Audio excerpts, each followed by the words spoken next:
The Philadelphia Eagles are moving on to the divisional round after a 22-10 win. 1 down, 3 to go. Notre Dame had their backs against the wall, but they dug deep and rallied back. When the lights are the brightest and the stakes are the highest, Ohio State's defense rises. It was an up and down weekend for the New York Knicks. The Locked On Podcast Network presents the Big 6 in 60. The 6 biggest national sports stories from the local experts of the Locked On Podcast Network. Get the real story, why it matters, what's next, who wins the big game, and more, all in 60 minutes. The Big 6 in 60 starts now with the biggest story in sports. It's win or go home time, and the Washington Commanders aren't ready for a vacation yet. You are Locked On Commanders, your daily podcast on the Washington Commanders. Part of the Locked On Podcast Network, your team every day. 23-20 is your final score from Tampa, Florida, where the Washington Commanders have defeated the Tampa Bay Buccaneers, the NFC South Division champion, Tampa Bay Buccaneers, 4 times in a row, 5 years in a row, making the playoffs. So make no mistake about it. While the Tampa Bay Buccaneers have not been playing the most consistent football all year, certainly not playing the most consistent football entering the postseason, this is a team that is chock full of veterans, chock full of playoff experience. It's a coaching staff that has Super Bowl rings on it, that has playoff experience. This is a team that understands what the pressure of the wild card round really means. They know how to handle it. They know how to prepare in spite of it. And this Washington Commanders team that certainly has some of those people on their team as well. Guys like Bobby Wagner, for example, Zach Ertz, for example. But they're also led by a lot of young or somewhat inexperienced people. Cliff Kingsbury is a coach who really hasn't had a lot of playoff experience coming into this season. Jaden Daniels, obviously the rookie. Mikey Sainer is still a rookie starting cornerback. So a lot of inexperience. And for me, the main takeaway from this game, other than the fact that we've got another week of football to prepare for, and we're going to the divisional round playoffs in Detroit to watch the Washington Commanders take on the Detroit Lions, what it really means to me is that the potential of this team, while we're all incredibly excited about the potential of this team, while we're all incredibly hyped up about the potential of this team, I don't know if even we fully grasp what the full potential of this team is. And of course, nobody is guaranteeing or going to go out on a limb and guarantee a Super Bowl championship this year. But I think as you watch this team continue to overcome odds, and it's not like people expected the Buccaneers to come in here and just wipe the floor with the Commanders and whoop their butts and all that stuff. The Washington Commanders were very much respected, I think, in most of the conversations I heard leading into the competition. So it's not like people took them for granted. But when you look at where they came from, where we were a year ago right now, where we were 8 months ago even right now, to where this Washington Commanders team stands, I think it's very, very impressive. And it kind of shows the resiliency and, yes, destiny. That's what the thumbnail says. It says divisional destiny. That is kind of a word that's been thrown around about this team. And look, 5 straight games, winning games on the final score. Not good for the blood pressure. Not good for my sleep, right? I was sitting here going, man, we're going to have another primetime overtime game. I can't keep sleeping or lack of sleeping like this and stay healthy. So it's not good for all of those things.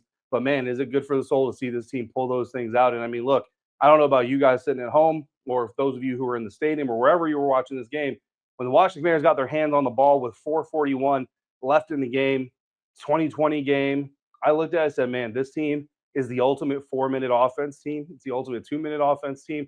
They are going to absolutely have the ability to come down here. And Cliff Kingsbury is going to have the ability to call the right plays. Jaden Daniels is going to have the ability to execute the right plays.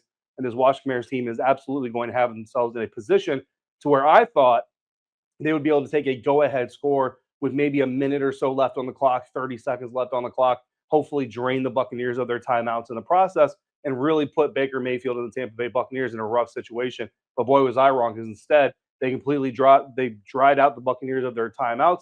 They drained the clock, and Zane Gonzalez, the fellow Sun Devil, making us proud, coming out here nailing. Well, I shouldn't say nailing the crossbar, nailing the goalpost, but making a game-winning field goal. And of course, just like that, it has to be with a little bit of drama, because why not? That is what this Washington Commanders season has been all about. Taking a look at our X Factor performances coming into the week, my X Factor in this game was linebacker Frankie Luvu, and Frankie Luvu certainly was all over the place on this field, certainly making some plays, 4 tackles combined, no sacks, no interceptions, no fumble recoveries, things like that. So stat box, again, not going to be the sexiest thing in the world, but Frankie Luvu certainly making his presence felt, actually was the player that broke down the huddle before the team headed into the locker room for the last time before the game began. So Frankie Lou is certainly making an impact on the team, not making an impact on maybe your daily fantasy. If you have an individual defensive player, insider X factors, Tyler Biotish, Marshawn Lattimore. Look, I think Marshawn Lattimore is going to walk out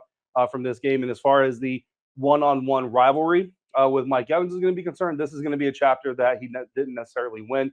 Mike Evans certainly, I think, getting the better of him. Certainly the scheme by Liam Cohen, doing some things to allow Mike Evans to get the better of Marshawn. But something that stood out about Marshawn Lattimore, not just the competitiveness, but also the way that the team kind of handled his workload. He was on the field, he was off the field, he would take extended breaks, and I think they really kind of were mindful, because remember the last time he came back to play for this team, he played all of the game, against the New Orleans Saints. They didn't really test him, they didn't really stress him at all, because they didn't target him, a single time in that game. But then the Philadelphia Eagles really came out and kind of went after him. He ends up aggravating that hamstring. I think the Washington Commanders kind of learned from that a little bit. So in this game, you don't see Marshawn out there for every single rep, every single time. They kind of brought him off the field and then brought him back in for third down situations, things like that. And, this is just kind of my assumption. I think that was a lot to do with trying to make sure that they didn't repeat those same mistakes, because you definitely want Marshawn Lattimore available against the Detroit Lions, against a guy like Amon-Ra St. Brown. You're going to need a guy like Marshawn Lattimore on the field. So I think certainly that had a part to do with it. But again, this defense just tends to play better when Marshawn is on the field. I can't really put my finger on it. Maybe it's a spiritual kind of a spirit animal type of situation, but whatever it is, the defense just plays better. And I think that outside of a handful of plays here tonight, the Washington Commanders certainly at least stepped up to the point where they were allowed to, or they were able to keep the Buccaneers offense from doing things that would let this game get out of hand. Look, we talked about insiders, talked about it before the game. Everybody came in this thing saying this is going to be a shootout. This is going to be a back and forth, high scoring affair. And what typically happens when everybody expects that to happen? A defensive affair. And 23-20 is not the most defense, not like 17-10, 14-10, something like that. But 23-20, 43 points, certainly under the 50.5 total point projection on FanDuel. So definitely more of a defensive battle, I think, than everybody expected, which tends to happen when everybody expects a battle. Tyler Biotish, look, that offensive line, man, I'll tell you, man, they had a task. The defensive line for the Buccaneers definitely getting early penetration.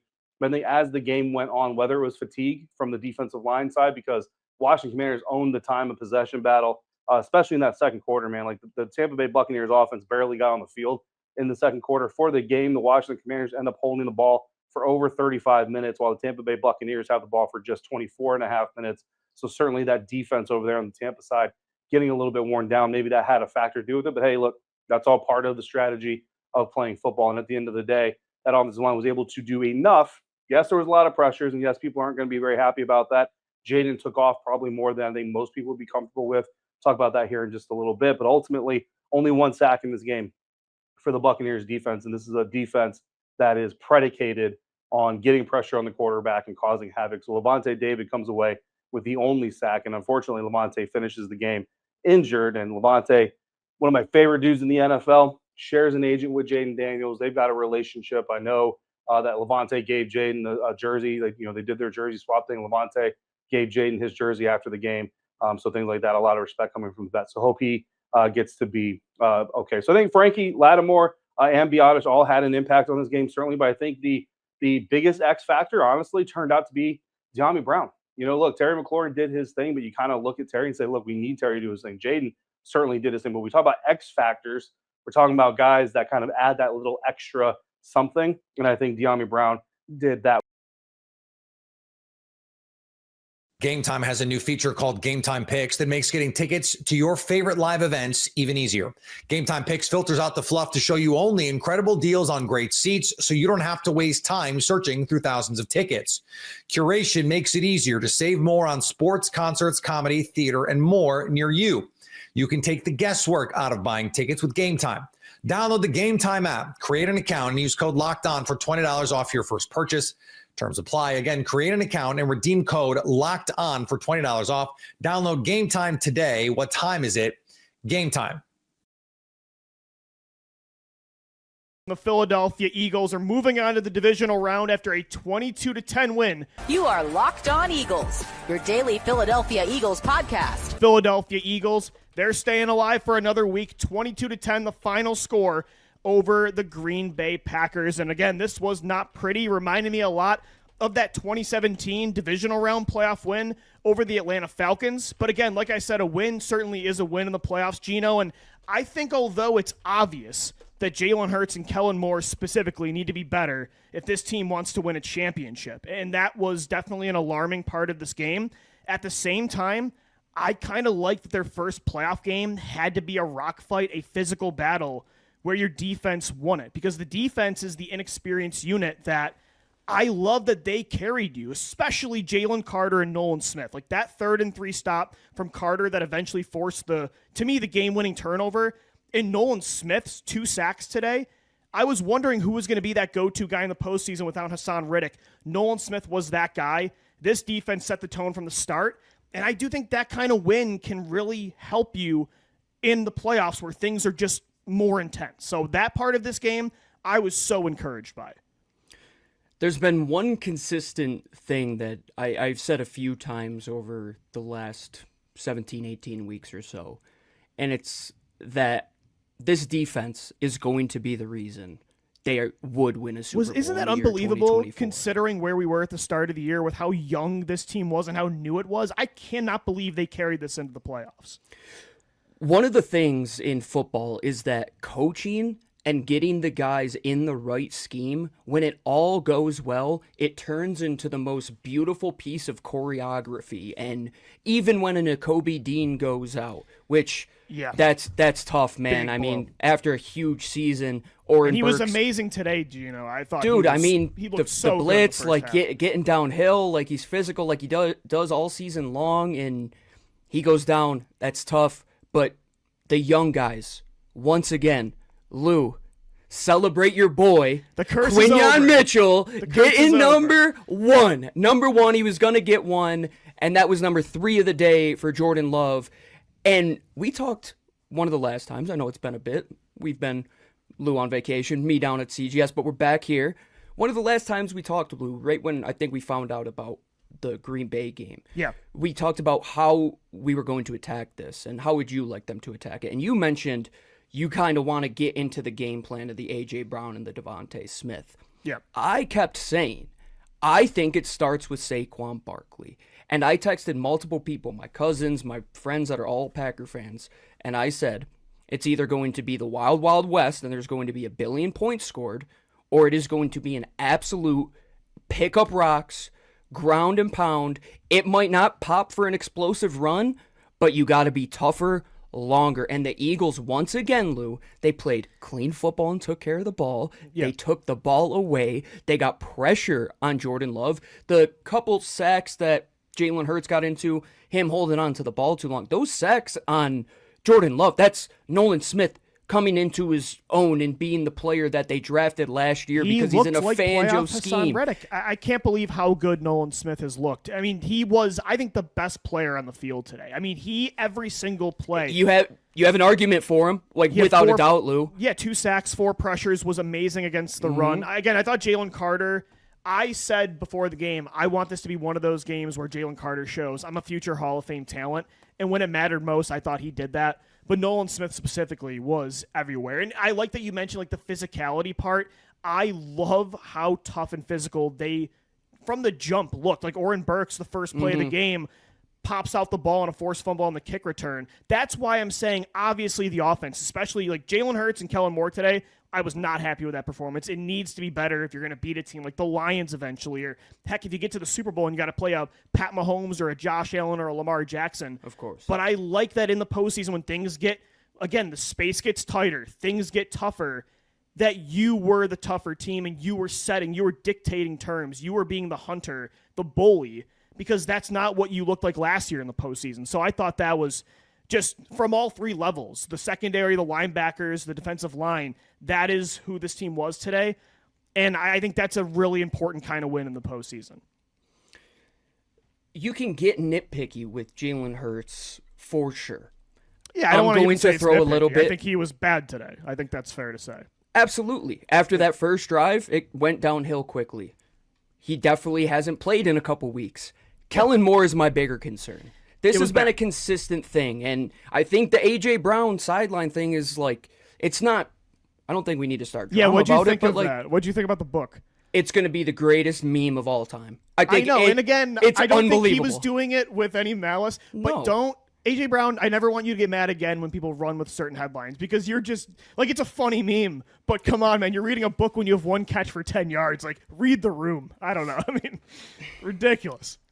But at the end, when Saquon gets his Saquon first was win, unbelievable today. and he's oh my gosh, and he's going nuts. AJ Brown was right on Saquon, his shoulder, by the way, another living it meme up. today. There was multiple memes from this game. Saquon pointing to the The first greatest down. Eagle meme game of It all might be time, the most arguably. meme-filled playoff game I've ever seen. Yeah.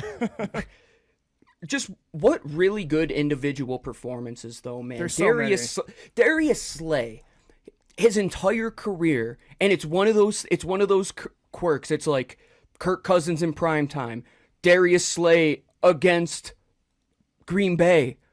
He's been in situations against the Green Bay Packers that were less than fortuitous. Today, that's why he is the player he is.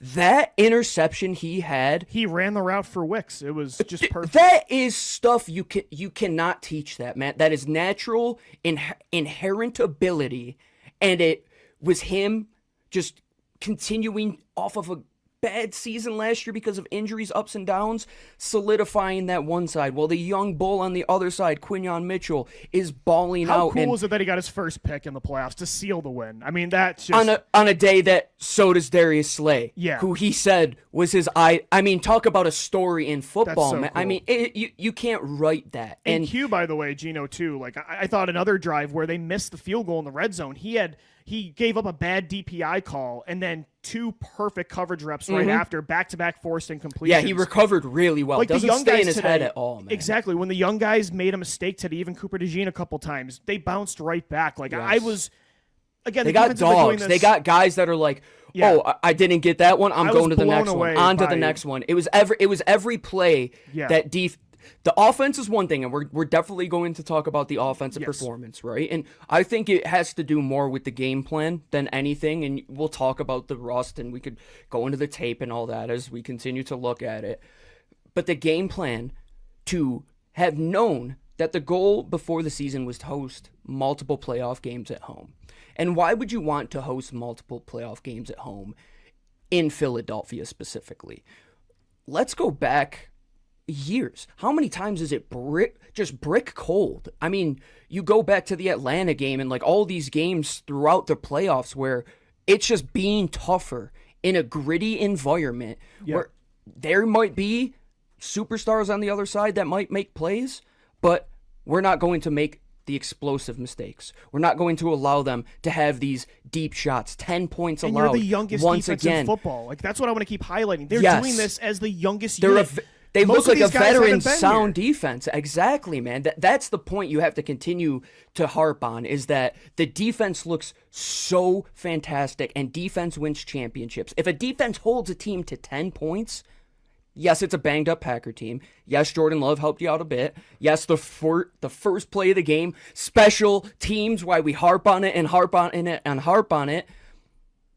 You still were the tougher, better team. And when they you still go had back a and ton look of at the talent. tape. Like Green Bay had a ton of guys out there where it doesn't negate the defensive performance. I mean, Jaden Reed was making play. That Josh Jacob run is, I mean, that's Jacobs was incredible today. That's a top 10 run of the season, in my opinion, man. But again, they threw their shots, but the Eagles threw harder shots back at them for sure. And when you get 3 turnovers from the defense, a 4th from special teams, like that is a recipe where if the offense they weren't letting the get Atlanta going, thing happen again. I got that feeling a little. Did you get that? Too. I got you got that feeling. That's why it was the like, minute the show started, I'm like, this game reminded me so much of the first game in 2017 against Atlanta. But I think that's a good first test. Like you kind of want to get that game under your belt. The offense, obviously, you need to take advantage of these turnovers. They had 0 points from that pick. Zach Bond, an amazing game today. Had to take over play calling too when Nakobe Dean went down. His pick, he read Jordan Love to a T.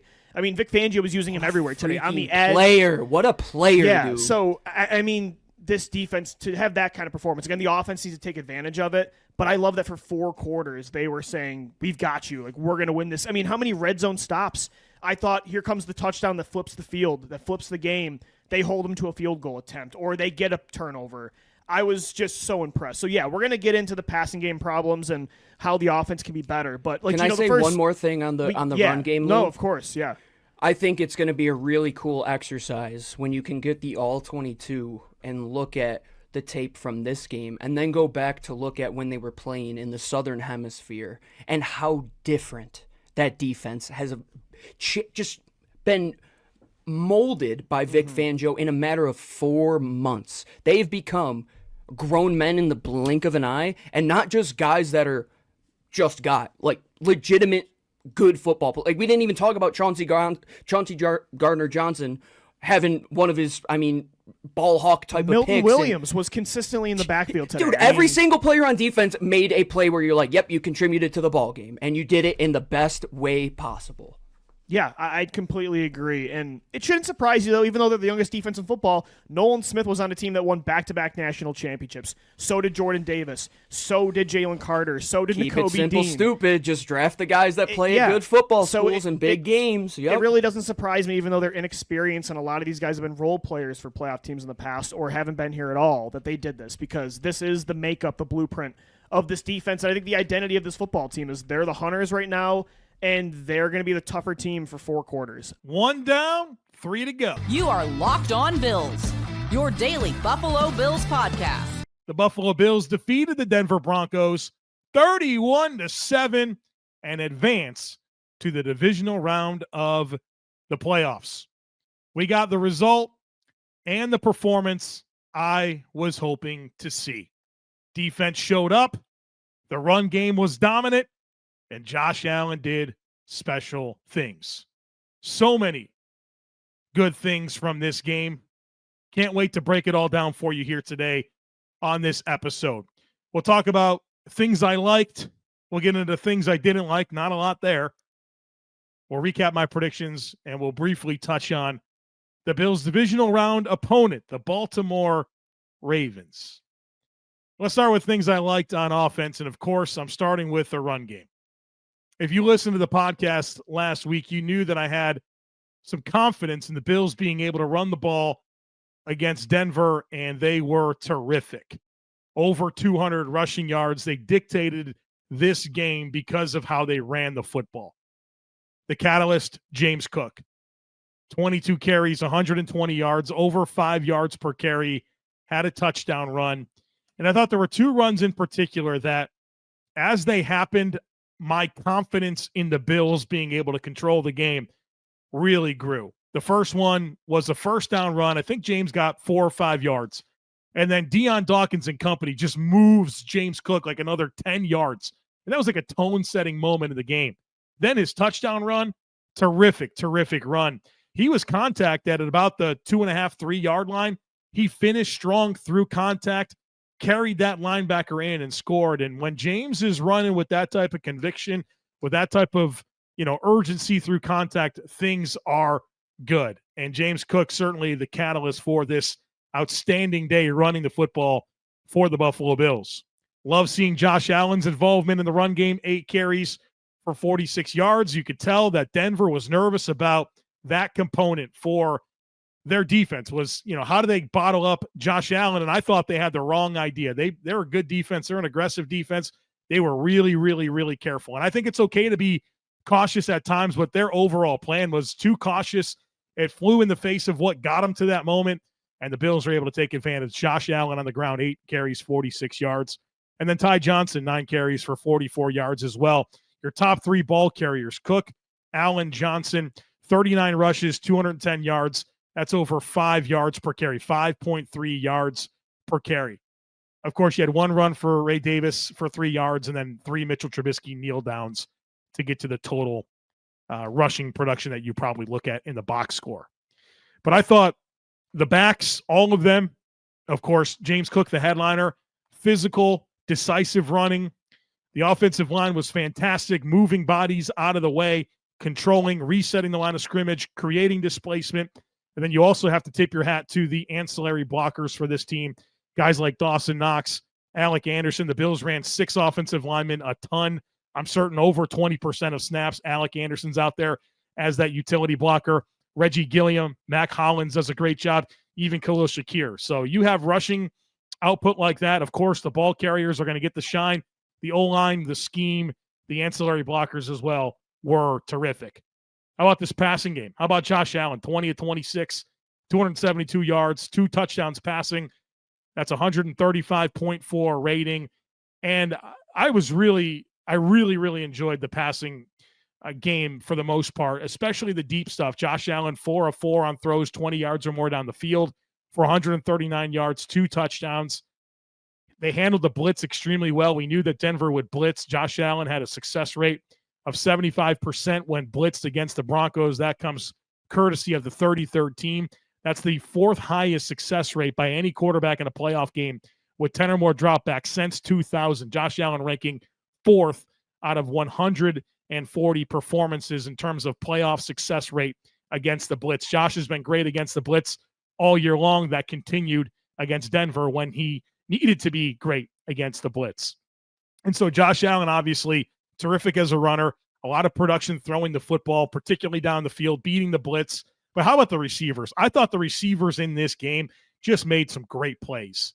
And credit to Joe Brady. I thought he was in his bag throughout this game. If you want Joe Brady to be your head coach, I think this is one heck of a resume game for him to show what he did against, or what he was able to draw up against, a top-tier defense like Denver. But these receivers really made some plays. I mean, the insane completion to Ty Johnson. Obviously, Josh Allen, great job extending the play, great throw.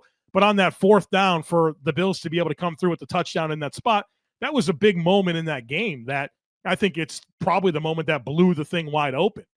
So for as dominant as the Bills were in this game, it was fairly tightly contested for, 70% of the game.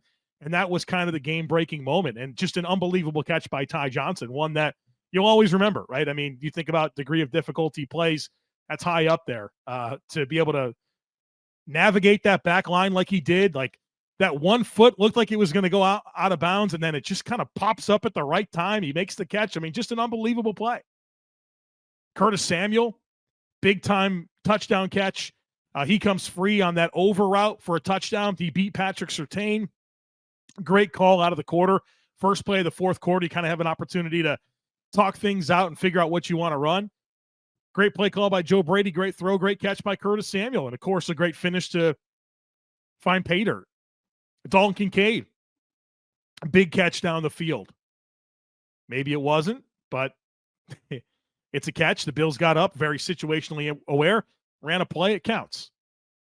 Khalil Shakir, I mean, huge yards after catch plays. Huge. Couple of times being able to get the Bills into a 3rd and manageable after being in a 2nd and long. Shakir's just such a competitive football player that's so good after the catch. He's so hard to tackle. He's a dog. How about Dawson Knox coming through with some production in this game? And I thought that was kind of the cast of characters that needed to be the catalysts in the passing game. This wasn't a good matchup for the Bills' outside receivers in Keon Coleman and Amari Cooper and Mac Hollins. Mac had the nice 19-yard catch. Coleman had a catch, right? He had the 2-point conversion. Cooper had a couple of short catches, but this wasn't about them. This wasn't their game to really go off. It wasn't a good matchup. But what that did mean is it was a good matchup for the backs, the tight ends, the slot players, and I thought the Bills had the exact right plan to attack this Denver defense. And boy, did they find a lot of production that's uncommon to achieve against Denver. Kind of crazy to think the Bills only had 8 drives. There was only 8 drives in this game by both teams. You think about a football game, it's 10, 11, 12 possessions each. 8. And on those 8 drives, the Bills get 31 points, 26 first downs. They go 10 of 17 on possession downs. So that's 3rd and 4th down conversion opportunities. 471 yards on 8 drives, 210 rushing, 6.5 yards per play. You had the ball. You possessed the ball for 42 of 60 minutes in the ball game. Talk about dictating terms. And I think it all starts with that rushing output. The passing game was opportunistic, but pretty quiet for a good portion of that game. Then you started to see those game-breaking plays. The Ty Johnson play, the Curtis Samuel play, the Kincaid play. It was a beautiful recipe. Absolutely beautiful recipe. 31 points on the much celebrated Denver defense. From big upsets to game-winning drives, the NFL playoffs are better with FanDuel because right now new customers can bet $5 and get $200 in bonus bets, win or lose. The FanDuel Sportsbook app gives you everything you need to place live bets on the NFL all in one place. The monster matchup of the divisional round is Bills-Ravens. Each team dominated their wild card game, so the line is probably going to see some movement over the next week. Right now, FanDuel has the Bills favored at home by 1.5 points. Just visit FanDuel.com to join today and get started with $200 in bonus bets. That's FanDuel.com. Make this playoff season unforgettable with FanDuel, an official sportsbook partner of the NFL.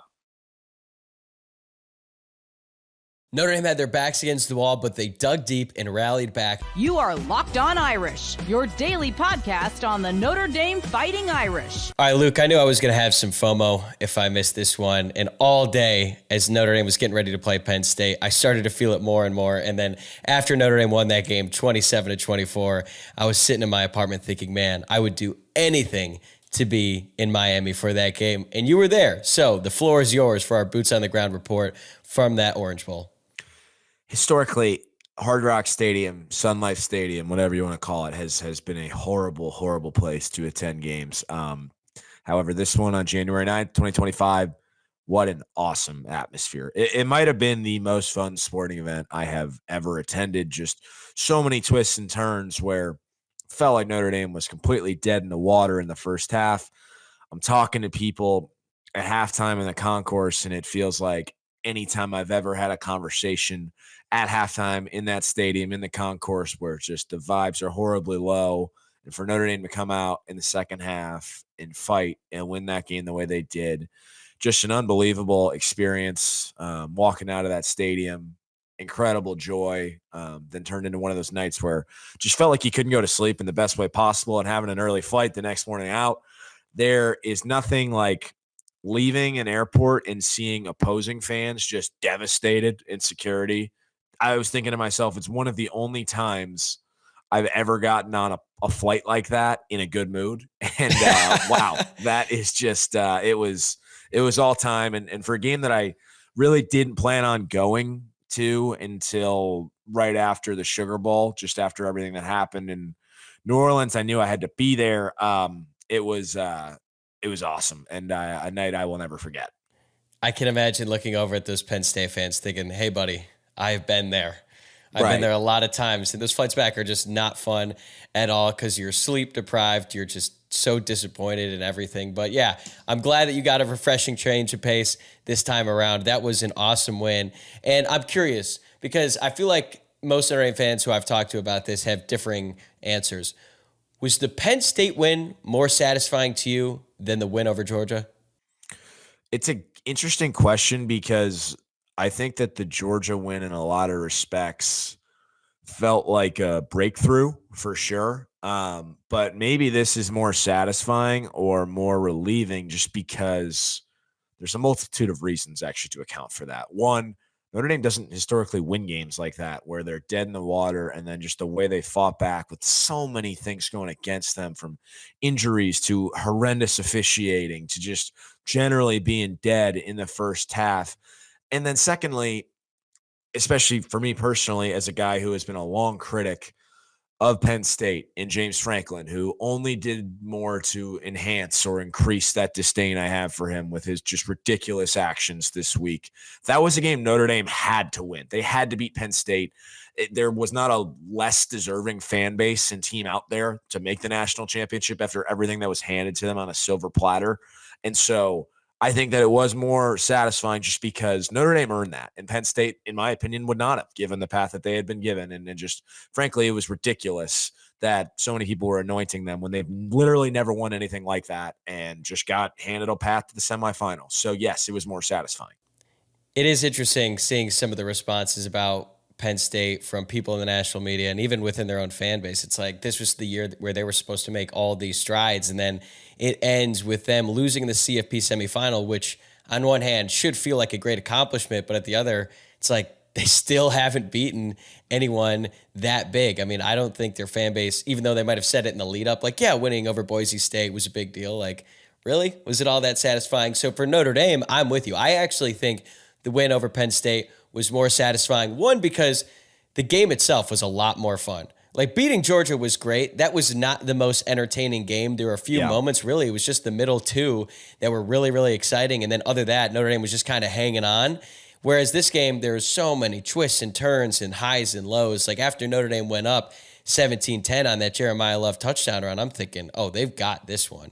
They're going to run away with it in the fourth quarter and then give credit to Penn State. They scored 2 touchdowns in the span of 3 minutes. They take the lead. And I'm thinking, man, Notre Dame might be dead on that first down play on that drive. They get stuffed. They actually lost 4 yards in that play. And then you're thinking, man, what's going to happen? And then Jaden Greathouse ties it with that 54-yard touchdown reception. And then it comes down to the leg of Mitch Jeter. So all the twists and turns made it more fun. I also think the fact that we get to enjoy this one a little bit more, because right after that Georgia game ended, you're like, oh my God, Notre Dame plays Penn State less than a week from now. So dealing with that and that quick turnaround, I feel like we didn't get to appreciate it enough. But this one we did get to appreciate. Before we turn the page to Ohio State, I'm glad that we're here to talk a little bit more about the Penn State win. So let's go over the 3 things that we liked and didn't like from this one, because this is one of the greatest wins of our lifetime. It might be the greatest win. I want to make sure we spend enough time on this before we start to look ahead to the national championship, because this was such a fun game from start to finish.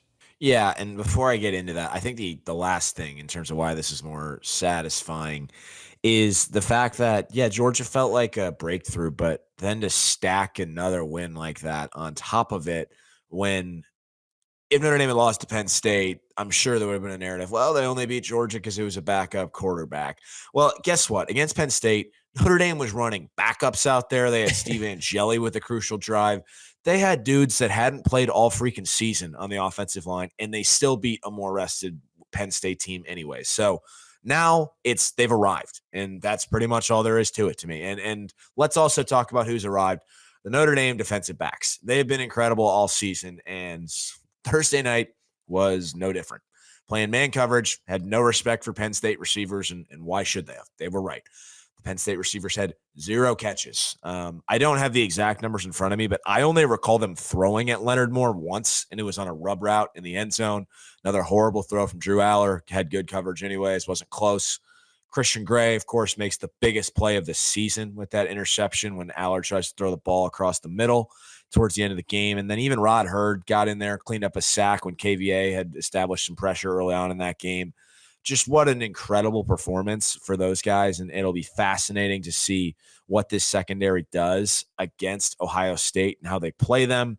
But there's not a group that you shouldn't be as confident in as I am in this one, because they're just incredible. And I think it all comes down from Freeman to Mike Mickens to the entire coaching staff. You see that Irish Access video, and Mike Mickens is just repeating himself saying, challenge, attack the ball, win. And he just says it like 3 times in a row. And clearly it's a mentality that entire group has instilled within them, and they've really bought into that. And what another performance it was for those guys on Thursday night. It almost felt poetic that Christian Gray was the one who made the interception there when you consider his ups and downs late in the season, really starting with that game against USC. He got burned against Georgia, but he also came up with that huge interception return for the touchdown against the Trojans. And then he comes up here with a phenomenal catch, like great coverage, but made a great play on the ball to get the interception, keep his hands under it. And also I want to give some love to Jordan Clark, because he only played 15 snaps in this game because Penn State wasn't running a ton of 3 wide receiver sets, which doesn't lead Notre Dame to playing a ton of nickel defense. Well, when Jordan Clark was out there, even though it was 15 plays, they were allowed 15. He made a great pass breakup early in the game on a 3rd down. He put the clamps on who he was covering on that play where Christian Gray made that interception. So he is so good in coverage, and he has been such a blessing to this defense, because when Notre Dame added him in the transfer portal, no one was really sure what they were getting because he played injured throughout last season. He has been a great player for this defense, but to your point, like every single Notre Dame defensive back at this point, you can rely on them. And even though it wasn't Adon Schuler's best game, he was still making plays as well. So they just have so much talent across the board. They do. And that's why I think Notre Dame does have a fighting chance in this game against Ohio State coming up, because this is the best secondary in the country. And I know people will make the argument for Ohio State or Texas. I don't think it's close. It's this group. They're playing without a 1st-round pick, the best player on their team, and they haven't missed a beat. Gametime has a new feature called Gametime Picks that makes getting tickets to your favorite live events even easier. Gametime Picks filters out the fluff to show you only incredible deals on great seats, so you don't have to waste time searching through thousands of tickets. Curation makes it easier to save more on sports, concerts, comedy, theater, and more near you. You can take the guesswork out of buying tickets with Gametime. Download the Gametime app, create an account, and use code LOCKEDON for $20 off your first purchase. Terms apply. Again, create an account and redeem code LOCKED ON for $20 off. Download Gametime today. What time is it? Gametime. When the lights are the brightest and the stakes are the highest, Ohio State's defense rises. You are Locked On Buckeyes, your daily podcast on the Ohio State Buckeyes. Part of the Locked On Podcast Network, your team every day. Welcome in, Buckeye fans, to a Victory Monday around here at Locked On Buckeyes, which is your daily Ohio State podcast. Part of the Locked On Podcast Network, your team every day. I'm your host, Jay Stevens, also the host of the Jay Stevens Podcast. And today's episode is brought to you by Gametime. Download the Gametime app, create an account, and use code LOCKEDONCollege for $20 off your first purchase. During today's show, we'll dive into Ohio State's focus heading into the national championship, as well as the importance of having Quinshon Judkins and Trevion Henderson against Texas. But before we get to any of that, when the lights are the brightest and the stakes are the highest, Ohio State's defense rises to the occasion. They did it against Texas, they did it against Oregon, and they did it against Tennessee. This defense is playing in a way that it's going to be very hard for Notre Dame to go into the national championship in Atlanta and to try to find a crack or try to find an opening that they can exploit. Because this defense right now, from the four guys up front of the defensive line to the linebackers to the guys in the secondary, even if somebody goes down, they're able to overcome so much adversity and so many obstacles in the game. And it even happened all throughout the game against Texas. Outside of a couple drives, and even like almost three total, Texas really couldn't get anything going. Texas couldn't get anything flowing. The defense was right in Quinn Ewers' face. The defense was shutting down certain things Quinn Ewers wanted to do. There was absolutely no running game at all that Texas could try to get into. And that's because Ohio State's defense rose to the occasion in the Cotton Bowl. When you look at the playoff overall and you look at the Rose Bowl and the home game against Tennessee, what is one thing that we all remember? That Ohio State's defense made sure that the opposition couldn't get into a rhythm at all. Nico Iamaleava couldn't get flowing at all. He tried to do some things with his legs to open up some things through the air, couldn't do it. Quinn Ewers, just a few days ago, numbers will tell you one thing, but he couldn't get anything going, man. He couldn't get into a rhythm. He was not able to do the things that he wanted to do to exploit some hole in Ohio State's defense. Dylan Gabriel, nothing, man. Oregon got down 34-0. And if you were to talk to me before that game and say, Jay, do you think Ohio State could be up 21-0 against Oregon? I probably would have said no. If you said, they have a 30-point lead against Oregon, maybe not a 30-0 lead, but a 30-point lead at some point against Oregon, I would have said, no, you're crazy. And if you believe that, I need some of what you're on because you're crazy too. That's what happened. 21-0 was the lead before Tennessee scored for the first time. Ohio State scored 34 unanswered points. Those are the first 34 points in the Rose Bowl. This is because of the defense. Now, you may want to say, Jay, the offense scored a lot of those points. Okay. But when you get that goose egg out there on the scoreboard for any team and one team's up by 21 or another team's up by 34, it's not just the offense doing a lot of things successfully. It's in large part because the defense is shutting down the opposition. And one thing I did before coming on here on a Monday was go back and look at some numbers from the past three games. Because one thing we said about Ohio State's defense, they didn't get pressure on the opposition as often as they needed to. Now, the second half of this regular season, Jim Knowles started to change some things up, and you saw more pressure on the quarterback week after week after week. But right now, if you even take away the QB hits, if you look at sacks, tackles for loss, and pass breakups, the numbers from these three games, these three playoff games that Ohio State has played, they're insane. Kind of stupid, honestly.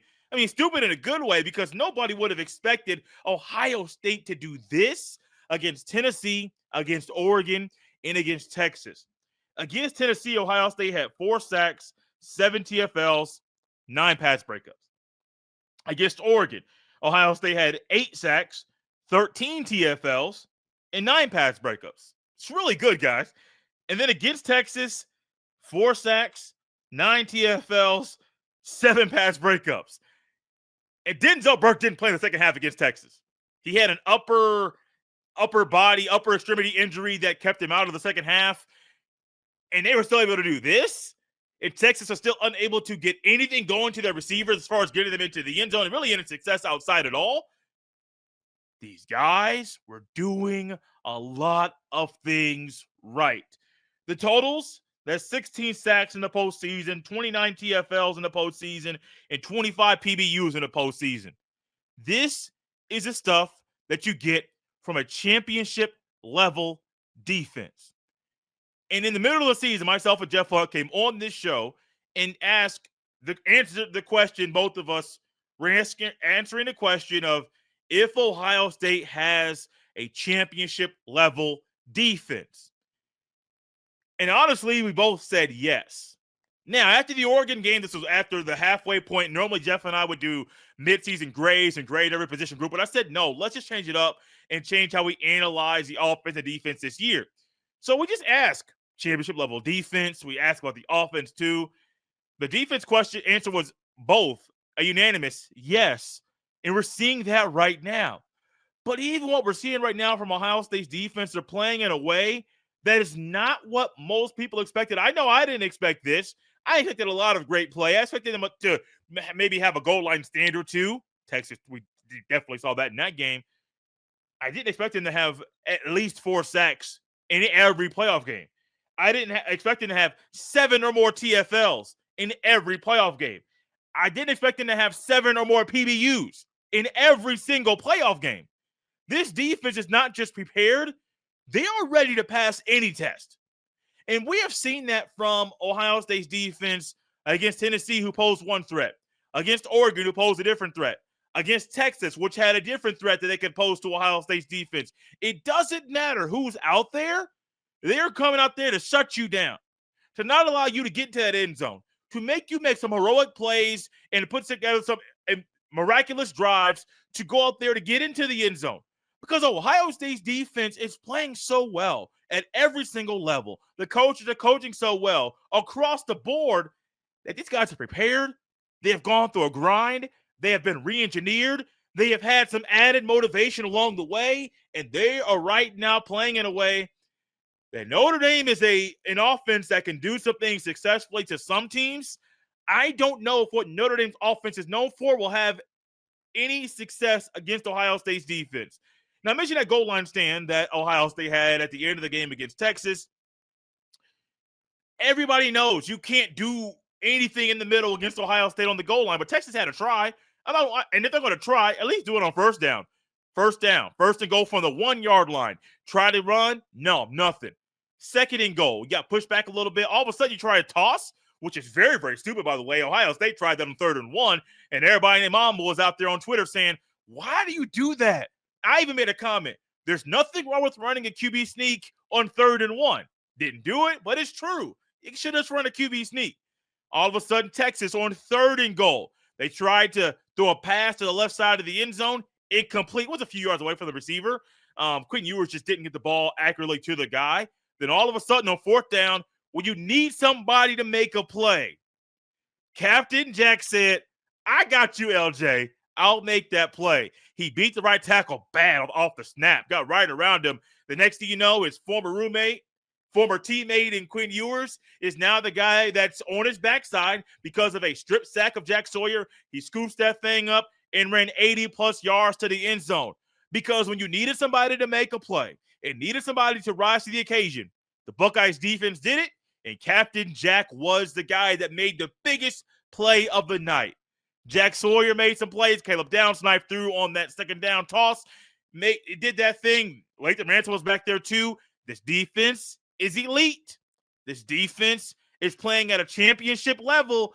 And Notre Dame better be ready for what's coming to them in Atlanta on January 20th, on Martin Luther King Day, might I add, when they have a date with the Buckeyes in the Natty. From big upsets to game-winning drives, the NFL playoffs are better with FanDuel because right now new customers can bet $5 and get $200 in bonus bets, win or lose.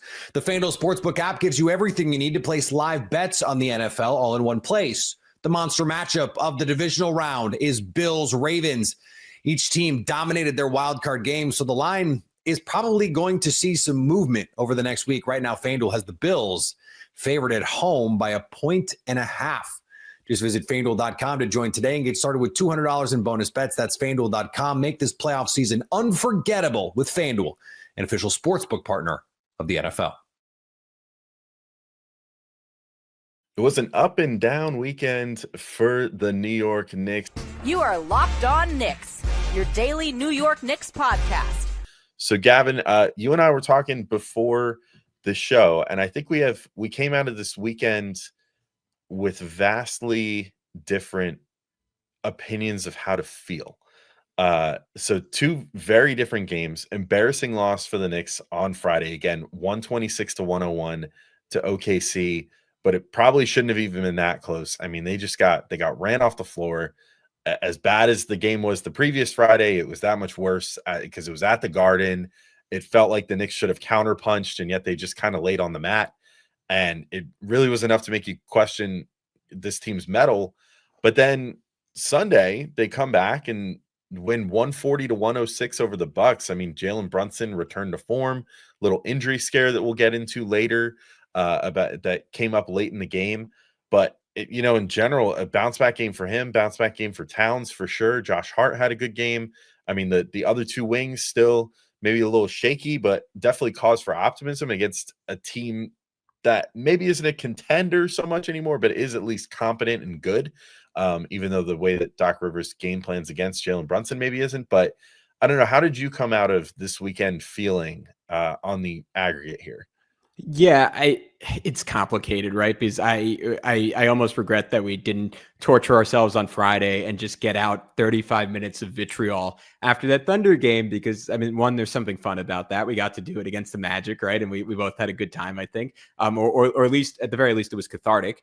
And now I'm confused. And when you're angry, sometimes you don't want to feel confusion, right? You want to feel pure, unadulterated anger and just be a little self-righteous in it. And the Knicks robbed me of that with frankly, outside of Mikal Bridges, who was again awful, and maybe that's my takeaway from the weekend.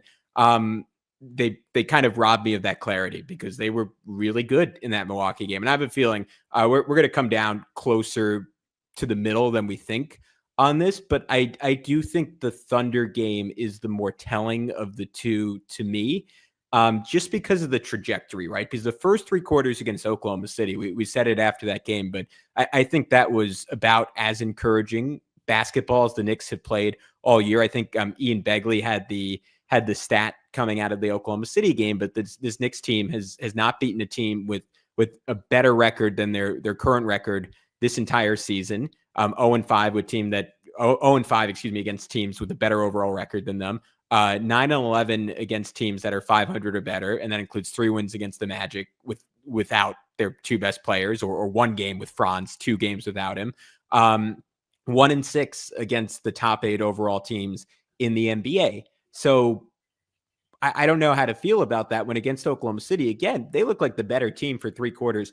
Just a week ago, Mikal Bridges, I would say, more than held up against Shai Gilgeous-Alexander. He was borderline winning that one-on-one matchup, which would be stunning for him. I mean, that's arguably the best player in the NBA right now, and Mikal was locking him up. OG Anunoby was locking up Jalen Williams. Karl Anthony Towns was like limited touches, but he was effective when he had the ball. Jalen Brunson was finding his spots. Josh Hart was awesome. And you fast forward a week, but not even a week, you fast forward to that fourth quarter of that first game where Oklahoma City outscored them by 20. Like, all these cracks started to appear, and the Knicks had a week to fix it. I think you and I were coming into it saying, all right, they're going to figure this out. They're going to figure a way to plug these holes. And instead, like, I have 8 bullet points I want to go throughout this one. There were just a myriad of issues, a lot of them centered around the wings, but not entirely. Like, late getting into their offense, couldn't figure out Isaiah Hartenstein's screening, constant miscommunication defensively, zero answer at all when the Thunder went 5 out, even though SGA was off the floor.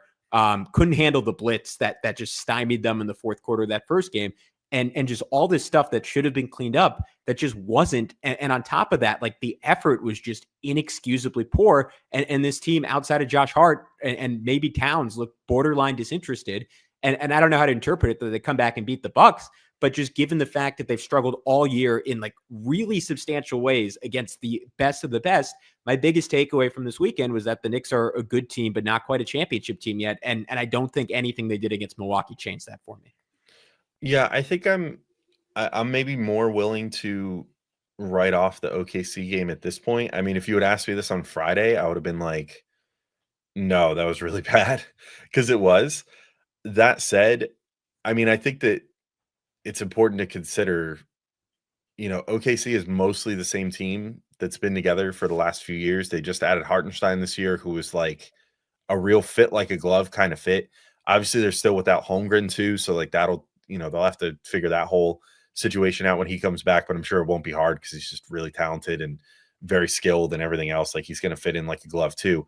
So they've kind of got this core that was like ready to rock and roll right from day one. And they've shown, like, I mean, all apologies to the Cavs, if there happens to be a Cavs fan listening, they've been really great. I think OKC is the best team in basketball right now. I think they have the most varied looks that they could throw at any team. I think they've thrown those looks at the Knicks. I think the Knicks just got, as usual, I mean, this is something that vexes them often, but, a team that can throw zone at them is going to have a good chance of vexing the Knicks. A team that can, like, on the fly switch between, like, zone and man is just going to fry them. And we saw that on Friday. And, like, that's just something the Knicks just don't have the capacity to deal with yet, apparently. That said, like, it's still early on. I mean, I guess we are sort of right in the throes of what was the enormous January last year. So it's kind of hard to be like, oh, they're still figuring it out, because like this time last year, they just traded for OG Anunoby and they were absolutely crushing. Yeah. But again, with a largely similar core to what they had the year before, just adding OG Anunoby into it. I think they're still figuring things out. And that, I don't use that to excuse like Mikal Bridges, for example, who I think is just really, I don't know what happens to him. Like where game to game, it's like sometimes he's an absolute killer. In other games, he's just looks like he doesn't even want to be on the basketball court lately. But outside of that, like I think the game against Milwaukee just showed us the reason I'm more optimistic this week than coming out of this weekend than I was coming out of last weekend, and certainly after last Monday, is that the way that the Knicks responded was better for me. Like, I don't think that they're necessarily a championship team this season. I think they're probably still a move away. They still need to fine tune this roster a little bit, finagle whatever they can, get over that second apron next year. When they're legally allowed to by the CBA, make whatever final moves they have to try to like build this championship team. But at this point, I think it's just like getting this team to the point where maybe if they shock us, they could be a title contender, but really just starting to creep into that upper echelon. And, I think maybe we got a little too big for our britches at certain points earlier this year, thinking like, oh, this might be a title team. Like, but the reality is, there's probably a very real chance they're not. Maybe they make an ECF run or something, and that would be progress, certainly. But I think the main thing is just they went up against one of the best teams in the NBA. They responded well in the next game, and that's very different from what they did last weekend, which was they didn't even look like a good team last weekend, because they responded from losing to OKC, turning around immediately, losing to Chicago, turning around immediately, losing to the extremely depleted Magic, and looking just as dead as they did in that OKC game, in that Orlando game when they had no excuse to. I think this game they came in, they punched Milwaukee in the mouth, and they came out with a win. I think that's why I'm feeling a little more optimistic today than I was earlier in the week. Yeah, all great points. And again, I think we're probably closer than we thought when we were texting coming into this, because that is what everything you said is largely my opinion on it too. And my pessimism is more for this season and less so saying, all right, this experiment is doomed. And a lot of the pessimism I saw coming out of that game rightfully is in the past when this team had bad losses, you'd say, all right, but they still have whatever it was, 11 first round picks to work with. They have Emmanuel Quickly to trade. Potentially they have RJ Barrett to trade. As we found out, Dante DiVincenzo and Julius Randle were able to be turned into a significant asset, maybe one of the top 20 players in the NBA in Karl Anthony Towns. They no longer have that flexibility. So these losses feel a little bit more final, but to your point, we'll have some increased flexibility next offseason. I think time is a crucial factor, and a lot of people have highlighted, like, it took whatever the Celtics 7 years to figure it out. It's taken the Thunder, I mean, they're very young, but maybe 2 or 3 years to get to this current iteration. The Cavs are in their third year, and they're just kind of finally rounding that corner and rounding into form. And the Knicks are not super young. These guys are smack dab in the middle of their prime. So there is inherently some urgency there in that sense. But to your point, I think offensively, this is very clearly a team with an incredible amount of firepower, but an inability to consistently unlock all of it simultaneously and pull all the triggers simultaneously. And some of that is on Jalen Brunson, who overall offensively, like one of his best games of the season, one of his best games as a Knick against the Milwaukee Bucks. But there are certainly plays where it was very obvious Oklahoma City said, hey, like, Jalen Brunson is shooting. We don't really need to do anything else here. And to me, like, I think what's worth figuring out over the course of the season, is that just because they knew Jalen wasn't going to pass the ball and was going to attack the mismatch? Or was it more so that they just did not respect the Knicks shooters? And that was so clear that the Thunder, like, especially with how they played Karl Anthony Towns, and the Knicks made it more difficult by crowding Towns and just not having optimal spacing. And that's stuff that can be solved with time. For me, the bigger question is, like, is OG Anunoby like a good enough shooter that he should be respected all the time? I think we both think so based on a sample size. Same with Mikal Bridges. They haven't been shooting like it lately, and it makes the Knicks a much easier team to defend.